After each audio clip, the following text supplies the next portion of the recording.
सोचिए 2029 का चुनाव हो चुका है, देश भर में हलचल है और तभी टीवी पर ब्रेकिंग न्यूज आती है कि देश के अगले प्रधानमंत्री का नाम तय हो चुका है। लेकिन सबसे बड़ा सवाल यह है कि कौन? क्या नरेंद्र मोदी फिर से 2029 में चुनाव लड़ेंगे या फिर 79 साल की उम्र में वो खुद को इस रेस से हटा लेंगे?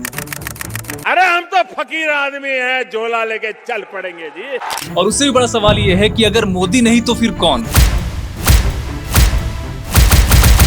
किसके हाथों में होगी देश की कमान? कौन होगा देश का अगला प्रधानमंत्री? राहुल गांधी, योगी आदित्यनाथ, अरविंद केजरीवाल या फिर कोई ऐसा नेता जो इस वक्त चुपचाप अपनी चाल चल रहा है और 2029 में सबसे बड़ा धमाका करेगा? ये सिर्फ चुनाव नहीं, एक पॉलिटिकल थ्रिलर है जहां हर चेहरा एक मास्टरमाइंड हो सकता है और हर बयान एक चाल। इस वीडियो में हम आपको ले चलेंगे देश की उस पॉलिटिकल युद्ध में जहां दांव पर है देश की कमान और सामने है वो नाम जिस पर किसी को नहीं है ध्यान। दोस्तों, मोदी जी 2014, 2019 और 2024 तक लगातार 3 विधानसभा चुनावों में दमदार जीत से चले। उन्होंने देश को मोदी सेंट्रिज्म का एक नया मॉडल दे दिया। टाइम्स ऑफ इंडिया की एक रिपोर्ट लिखता है, not just 2024, Modi will be PM in 2029 too, people want him to continue. लेकिन सवाल उठता है कि 2025 में मोदी जी की उम्र 75 साल की है और बीजेपी में यही उम्र लक्ष्मण रेखा मानी जाती है। हालांकि कागजों में कुछ भी नहीं लिखा हुआ है। द वायर की रिपोर्ट कहती है कि मोदी के लिए 75 की उम्र एक सिंबॉलिक सीमा है।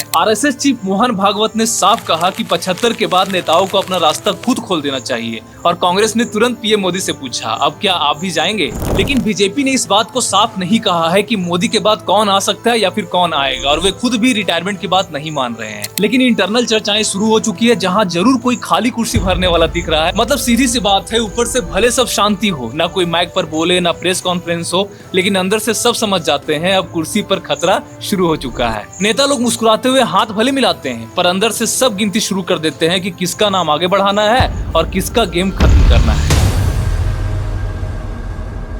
अब हम बात कर लेते हैं कि बीजेपी में ऐसे कौन कौन से नाम हैं जो कि सामने आ सकते हैं और 2029 में खड़े हो सकते हैं। कुछ 3-4 नाम है जिसमें से सबसे पहला नाम आता है योगी आदित्यनाथ का, यानी कि बुलडोजर बाबा का। टाइम्स ऑफ इंडिया की एक रिपोर्ट में बीजेपी एमएलए श्याम प्रकाश ने कहा, योगी आदित्यनाथ सबसे सुटेबल सक्सेसर हो सकते हैं मोदी के बाद। पूरी हिंदू समाज यही चाहता है। लेकिन योगी खुद कहते हैं, पॉलिटिक्स मेरा फुल टाइम काम नहीं है, मैं तो योगी हूँ। सो प्लस पॉइंट ये है कि उनको हिंदुत्व का स्ट्रॉन्ग बेस तो है और बुलडोजर इमेज भी है, पर नेशनल लेवल एक्सेप्टेंस थोड़ी सी कम है। तो सस्पेंस वाला सवाल यहाँ ये उठता है कि सिर्फ हिंदुत्व के बेस पे वो देश भर में आगे आ पाएंगे। अब बीजेपी में दूसरा नाम आता है अमित शाह का। बीजेपी के मास्टरमाइंड, स्ट्रेटेजिस्ट जिन्होंने इलेक्शन विनिंग फॉर्मूला बनाए हैं, लेकिन जनता की नजर में वो शायद लीडर के रूप में पूरी तरह से उतर नहीं पाए। ज्यादा इमेज उनकी पर्दे के पीछे होती है, स्टेज पर कम। अब सवाल ये उठता है कि जो व्यक्ति पूरा गेम बैक स्टेज चलाता है वो क्या स्टेज पर जाकर फ्रंट रनर बन सकेगा? बीजेपी को जरूरत है एक ऐसे चालक और खिलाड़ी की जो पब्लिक हट ले, और शायद अमित शाह ने वो जगह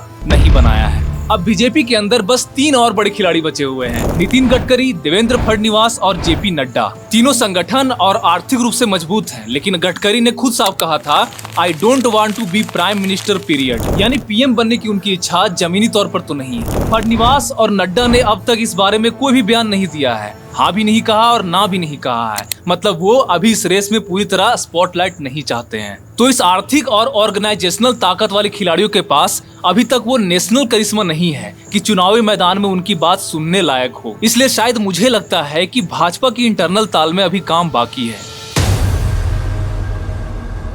अब हम बात कर लेते हैं कि विपक्ष में ऐसे कौन कौन से खिलाड़ी हैं जो कि सामने आना चाहते हैं या फिर आ सकते हैं। जो सबसे पहला बड़ा नाम आता है वो है राहुल गांधी का। टाइम्स ऑफ इंडिया ने एक रिपोर्ट में लिखा था, Rahul Gandhi said to become PM as support grows for India bloc. यहाँ तक कि शिवसेना यूबीटी के संजय राउत ने कहा था, अगर राहुल मानेंगे तो हम उन्हें पीएम बनाना चाहेंगे। इसका मतलब ये है कि राहुल गांधी का माहौल तो बन रहा है, वे कुछ लोगों की नजरों में है और उन्हें समर्थन भी कहीं कहीं से मिल रहा है। लेकिन सवाल ये है कि उनकी अपनी ही पार्टी उनके पीछे पूरी ताकत से खड़ी है। इकोनॉमिक टाइम्स की एक रिपोर्ट में भी बीजेपी नेताओं की इंटरनल बातचीत का हवाला देते हुए यही कहा था कि राहुल को कांग्रेस के भीतर ही पूरी लॉयल्टी नहीं मिल रही है। मतलब ये है कि जनता का मूड तो थोड़ा बदल रहा है, लेकिन ना पार्टी में एक मत समर्थन है और ना जनता का भरोसा इतना गहरा है कि मिलकर कहे बस यही चाहिए हमें। राहुल गांधी अब तक वन मैन पीएम वाली छवि नहीं बना पाए हैं।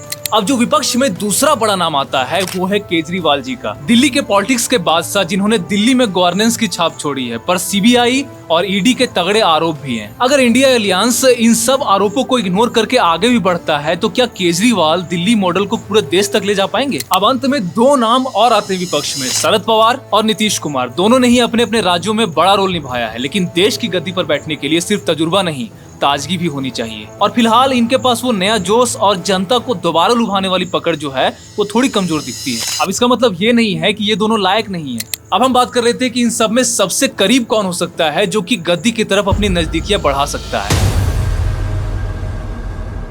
बीजेपी के पास योगी हैं जो हिंदुत्व को पकड़ सकते हैं, लेकिन नेशनल एक्सेप्टेंस थोड़ी सी कम है। अमित शाह रणनीति पर तो चलते हैं, लेकिन जनता में कम लोकप्रिय हैं। विपक्ष में राहुल गांधी समर्थकों के साथ तैयार है, लेकिन इंटरनल रिस्पेक्ट अभी तक उनको नहीं मिली है। केजरीवाल जो गवर्नेंस मॉडल तो रख सकते हैं, पर उनके पास आरोपों का झोंकरा है। मतलब ये है कि सब कहीं न कहीं बीच लाइन पे खड़े हैं, लेकिन कोई भी फिनिश लाइन को पार नहीं कर पा रहा है। तो दोस्तों, इस वीडियो के अंत में मैं आपसे कुछ खास सवाल पूछना चाहता हूँ। 2029 में कौन प्रधानमंत्री बनना चाहिए? क्या लगता है आपको? बीजेपी से खुद मोदी जी, योगी, अमित शाह या कोई और? विपक्ष से राहुल, केजरीवाल या कोई बड़ा दूसरा चेहरा? आप नीचे हमें कमेंट में जरूर बताइएगा और अपनी राय जरूर दीजिएगा। और वीडियो अगर आपको पसंद आए तो वीडियो को लाइक करके हमारे चैनल को सब्सक्राइब करके बेल आइकन जरूर से दबा दीजिएगा, ताकि इस तरह की इंफॉर्मेटिव वीडियो आपसे मिस ना हो पाए।